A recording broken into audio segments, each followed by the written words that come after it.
Hola, bienvenidas y bienvenidos a esta nueva exploración. Hoy nos vamos a meter con una serie de hábitos que un material de audio describe como muy propios de personas con una presencia, ¿cómo decirlo?, como elevada o de alta vibración. Ujú, Y lo interesante es cómo esta fuente lo relaciona todo con las ideas de Carl Jung. exacto. Tenemos unos extractos de un audio que va detallando, pues eso, actitudes, comportamientos. Y nuestra idea hoy es, desmenuzarlo un poco, ¿no? Sí, ver qué hay ahí. Ver qué resuena, qué patrones ve la fuente y qué sacamos en claro. Ok, pues vamos a ello. Perfecto. Vamos a ver cómo ciertas prácticas, tal como las presenta este audio, parecen dirigidas a cultivar una alineación interna muy concreta. Ajá. Esa capa profunda que compartimos todos. Sí. Y también con una idea un poco más etérea, quizá, de que hay como un flujo o un orden silencioso en el universo y que estas personas pues aprenderían a sintonizar con él. Y fíjate, un detalle que adelanta el audio y que me pareció curioso. Dice que si al escuchar estos hábitos sientes como un reconocimiento, ¿sabes? esto me suena. Sí, Podría ser una señal de que, quizás sin darte cuenta ya estás un poco en ese camino. interesante apunte. Bueno, empecemos por la base, por el concepto que propone el audio. Habla de una orden silenciosa, casi lo llama una danza cósmica. Sí, es bastante poético. ¿Verdad? Que según esto rige todo. Y nuestra energía personal, pues, reflejaría esa danza. Introduce también la idea de distintas frecuencias vibracionales. Ajá, ese término, sí, que usa para diferenciar estados internos.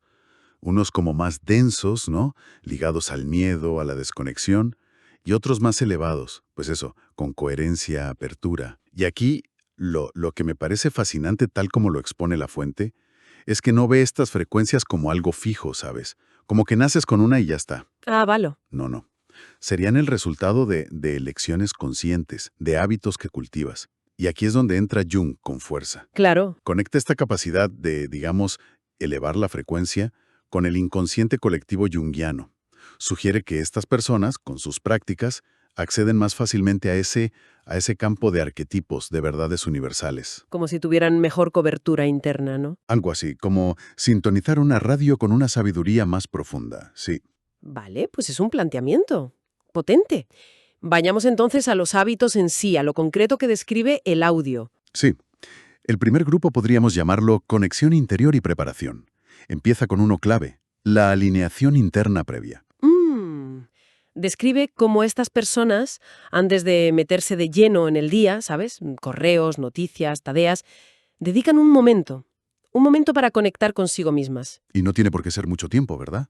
Eso dice que no es tanto el tiempo como la intención. Una respiración, un minuto de silencio, visualizar un poco cómo quieres que sea el día. Claro. El razonamiento que da el audio es bastante lógico en realidad. Tu estado interno, desde donde partes, pues tiñe todo lo que haces después. Totalmente. Es la idea esa de llenar tu propia copa antes de poder dar algo a los demás, ¿no? La fuente lo llama fluir con conciencia. Me gusta eso de fluir con conciencia. No salir reactiva, sino centrada. Exacto. Y la meditación o la visualización aquí no son como un ritual súper estricto. Son formas flexibles de escuchar qué hay dentro, permitir que emerja claridad o incluso símbolos. Algo muy junguiano, de hecho. Y pegado a esto, menciona la soledad intencional. Dice que es crucial diferenciarla de la soledad que no quieres, de la que te sientes aislado. Sí, es importante esa distinción. Se trata de buscar activamente esos ratos de retiro. No para aislarte, sino para recargar pilas, procesar emociones, Claro, lo que surge en el día a día, ¿no? eso. Y sobre todo dice para escuchar la intuición. Esa vocecilla interna que con tanto ruido fuera, pues se apaga. Y el audio la llama casi una necesidad psíquica, como que la presencia personal necesita espacio para respirar. Una necesidad psíquica. Me gusta. Y aquí, la conexión que hace con la individuación de Jung, ese viaje para ser uno mismo de forma integrada, pues es muy clara. Claro, ese proceso requiere silencio. Exacto. Enfrentar lo que sale en esa soledad, las preguntas, las sombras, lo presenta como parte esencial de la sanación, del autoconocimiento, y luego vuelves al mundo, pero desde otro sitio. Más entero, más auténtico. Vale. Si esa conexión interna es la base, ¿cómo se ve eso en lo físico, en lo tangible? El siguiente bloque va de cuidado del cuerpo y la mente. Ajá. El primero es el cuidado profundo del cuerpo. Y el audio insiste mucho en que esto no es solo estética, ¿eh? No es cumplir con cánones. No, va más allá. Dice que es entender el cuerpo como el primer territorio donde habita el alma. Una frase potente. Sí, muy evocadora. Implica escuchar sus señales, la tensión, el cansancio, un dolor.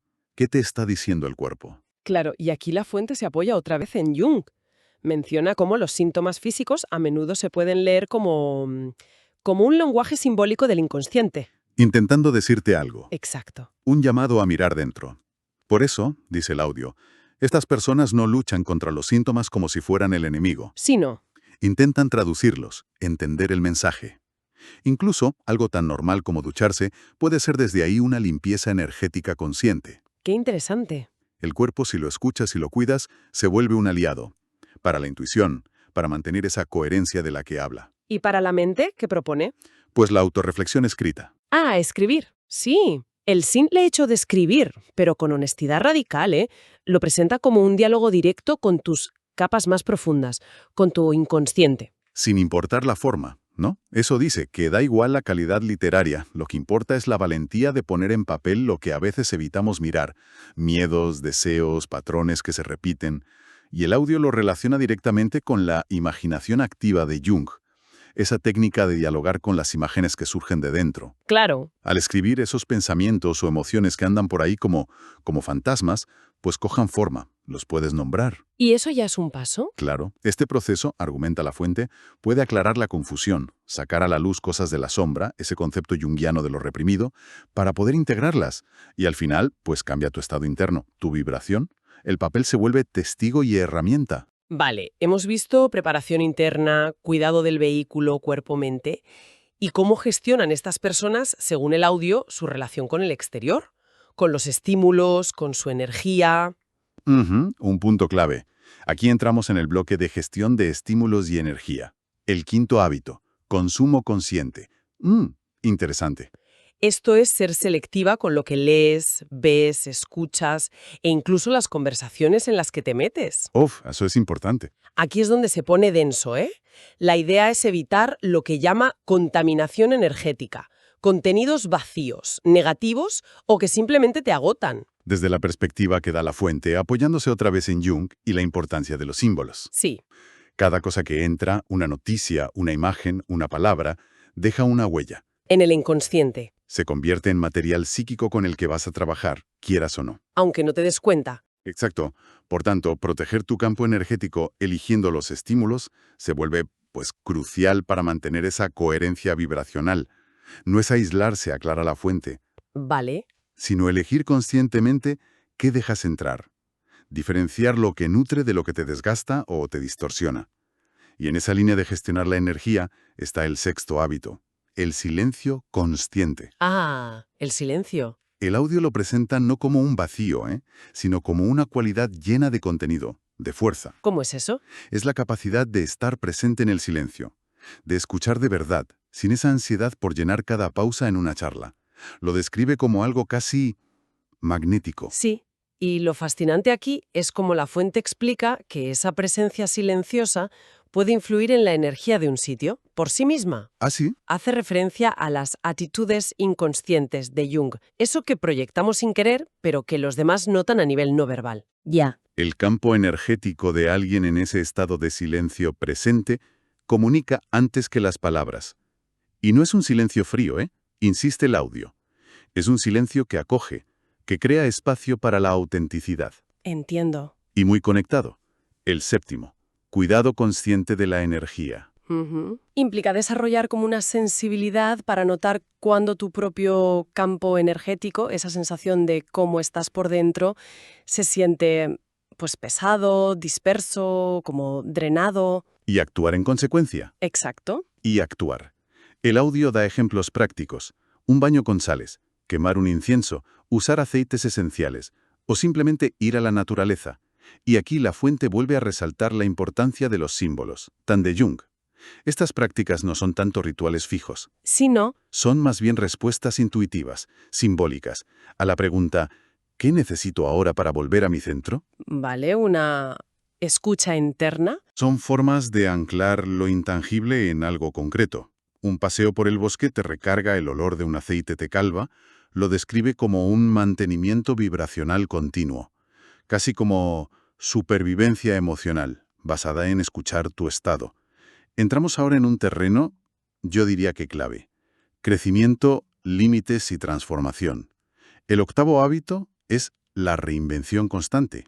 Suena agotador. Pero ojo, dice que no es un perfeccionismo ansioso de ser siempre mejor. Es más bien una búsqueda genuina y serena de autoconocimiento. Ah, vale. Implica estar dispuesta a mirar tu propia sombra, reconocer errores, integrar lo aprendido y ajustar el rumbo, pero sin dramas. Lo llama una serenidad inquieta. Eso encaja perfectamente con la idea central de la individuación de Jung, que menciona la fuente. El objetivo no es ser perfecto, es ser completo. Integrar todo. Una especie de magnetismo. ¿Basado en qué? En la autenticidad. Es el atractivo de ser real, no de vender una imagen ideal. Y claro, para proteger ese proceso de crecimiento, necesitas el noveno hábito, poner límites firmes y serenos. Fundamental. La clave aquí, dice el audio, es poder decir no o marcar una frontera desde la integridad, desde la calma, sin agresividad, sin justificarte 1000 veces. Que tu propia energía comunique el límite. Eso es, tu presencia centrada lo comunica. El objetivo es proteger esa paz interna que tanto cuesta cultivar. Y la fuente lo conecta con Jung, con evitar proyectar la sombra reprimida. ¿Cómo? Si no pones límites a tiempo, de forma consciente y calmada, la frustración se acumula y puede acabar explotando de forma desproporcionada, proyectando tu propia sombra en los demás. Tiene sentido. Aprender a decir no desde el autorrespeto es un acto de amor propio básico. Y esto incluye también, dice el audio, saber irte con elegancia de sitios o relaciones que ya no te nutren. Y llegamos a uno que me parece muy profundo, el 10. Transformar dolor en servicio simbólico. Uf, este es hondo. Sí. No es negar el sufrimiento, ni romantizarlo. Es afrontarlo, permitirte pasar por las noches oscuras del alma, sacar los aprendizajes y con el tiempo transmutar esa experiencia en algo que, simbólicamente, pueda servir a otros. ¿Cómo servir a otros? No necesariamente dando consejos directos. Puede ser a través del arte, de una escucha empática, de una presencia que entiende por lo que estás pasando, porque ha estado ahí. El audio vuelve a citar a Jung. Hacer consciente la oscuridad trae la luz. Quienes han transitado su propio dolor y lo han integrado, pues pueden ofrecer un espacio diferente, una empatía distinta. Exacto. Su presencia sostiene el ambiente de otra manera. Vivir auténticamente después de integrar el dolor se convierte, según la fuente, en un faro silencioso para otros. Un servicio que nace de la experiencia transformada. Vamos con las últimas categorías del audio. Percepción y expresión refinadas. El 11º hábito. La intuición afinada. Ah, la intuición. Esa perfección sutil, ¿sabes? Ese saber que a menudo te llega antes que la lógica. El cuerpo que sabe, la mirada que capta lo no dicho, esa sensación inmediata sobre un lugar o una persona. Jung la consideraba una función psicológica fundamental. Nuestra capacidad para ver posibilidades, significados ocultos, más allá de los datos puros y duros. Y la fuente dice que es crucial aprender a confiar en ese radar interno. Sí, aunque vaya contra la lógica o la opinión de todos. Ignorar esas señales intuitivas, dice el audio, basándose en la experiencia, suele traer consecuencias. Me lo creo. Y el 12º hábito. Hablar con el alma. Suena muy elevado. Bueno, no se refiere tanto a ser elocuente o usar palabras bonitas. Se refiere a la coherencia interna. ¿A qué exactamente? A que haya alineación entre lo que piensas, sientes y dices. Cuando eso pasa, según el audio, tus palabras tienen otro peso vibracional. Vale, entiendo. La comunicación se vuelve más auténtica, más real, y tiene un impacto más profundo, aunque sea en una charla corta o un gesto simple. Aquí la fuente menciona la persona de Jung, la máscara social que llevamos. Ajá. Cuando hay integración interna, esa máscara deja de ser una fachada para esconderte. Se convierte en un canal para expresar tu ser auténtico. Ser real, no actuar. Exacto. Y esa coherencia, argumenta el audio, crea momentos de presencia intensa, de conexión genuina, casi como si pudiera ralentizar el tiempo a su alrededor. Interesante efecto. Y finalmente, el 13º nos lleva a la confianza en el proceso, confiar en el tiempo del alma.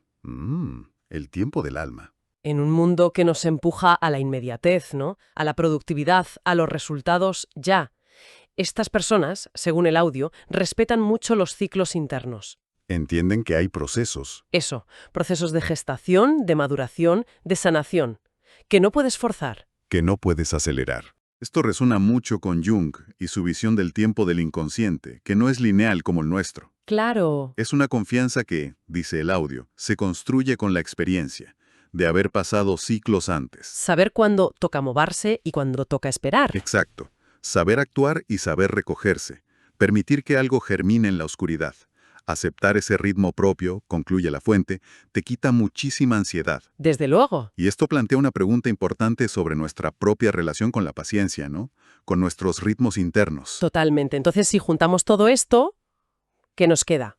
La idea central que parece transmitir la fuente es que estos 13 hábitos no son trucos sueltos. No, están conectados. Son más bien un conjunto de prácticas interconectadas que si las cultivas con intención, con constancia, pues construirían una mayor coherencia interna. Y como resultado, una presencia diferente en el mundo. Ujú. Y me quedo con ese punto del principio del audio, que el simple hecho de sentir un ajá, un reconocimiento con estas ideas, podría ser una señal de tu propio camino. Sí, una señal de que algo ya se está moviendo en esa dirección. Quizás. Y bueno, como reflexión final inspirada un poco en todo esto, más allá de si alguien se identifica con toda la lista o solo con partes, Claro. quizá la invitación implícita sea pensar qué pequeño gesto, qué pequeño ajuste podríamos hacer en el día a día. Algo práctico. Sí, algo pequeño inspirado en estas ideas, para fomentar un poquito más de alineación interna, o una escucha más atenta al cuerpo, una pausa consciente, o simplemente respetar más ese tiempo del alma del que habla la fuente. Una aplicación personal, adaptada a cada una. Exacto. Sin recetas únicas, claro. Cada cual a su ritmo. Pues sí, una exploración densa, pero la verdad es que fascinante la de hoy. Muy interesante, sí. Gracias por acompañarnos en este análisis. Hasta la próxima.